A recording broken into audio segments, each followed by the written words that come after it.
अतिशय प्रतिकूल परिस्थितीतून स्वप्न मोठं आणि जिद्द अजून मोठी. बळीराजा करिअर अकॅडमीच्या 2 रणरागिणींची पुणे शहर पोलीसपदी दमदार निवड. हाही संघर्षाचा, स्वप्नांना सत्यात उतरवणारा प्रेरणादायी विजय आहे. त्याला जे करायचं होतं ते त्याने केलं आणि आईबापाच्या अंगावरचं वजच कमी केलं.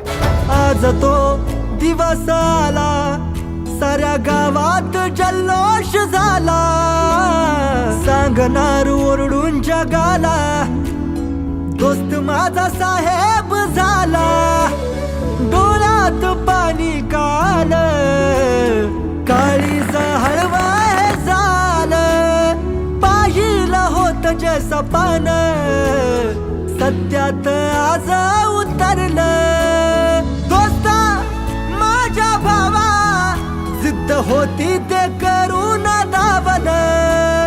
लढला संकटाशी, तेव्हा कुठं यश तुला घावलं. आता खचायचं नाही, माग हटायचं नाही.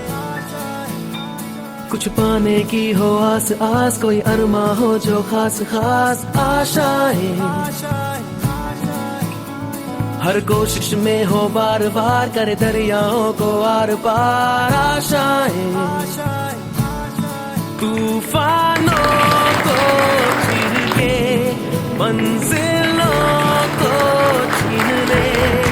आशाएं हिले दिल की, उम्मीदें हंसे दिल की. अब मुश्किल नहीं कुछ. खरं आजी सरांचा पहिला शब्द तू होणार, 100% होणार. माझा जेवढा माझ्यावर विश्वास नव्हता तेवढा आजी सरांचा माझ्यावर विश्वास होता. आमचे आई वडील रोज दुसऱ्यांच्या शेताला भांगला वगैरे जातात. तर आमच्या गावात 150 रुपये असते. तिथं आमच्या चिखलीच्या साईडला एक गाव आहे, तिथं 200 रुपये हजेरी मिळते. आमचे मम्मी पप्पा तिथं रोज 50 रुपयासाठी खातात, मुलगीला पैसे मिळावं म्हणून रोज चिखलीला जायचं शेताला. त्यांचं कष्ट म्हटलं आपण सोडायचं नाही. त्यावेळी काय पण झालं म्हणजे सोडणार नाही.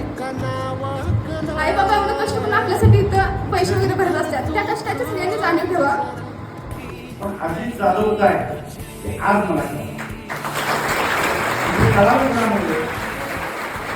कलावंतामुळे जे भारतीयांनी मालूमचं बोलण्यात सर्वसामान्य कुटुंबातल्या मुलींच्या मध्ये स्वप्न पेरायचं आणि ते स्वप्न सत्यात उतरण्यासाठी अहोरात्र व्यक्त घ्यायची भूमिका घेऊन अजित जाधव काम करण्याचे सगळ्यात महत्त्वाचं आहे आणि ती आपल्या सगळ्यांसाठी प्रेरणा आहे.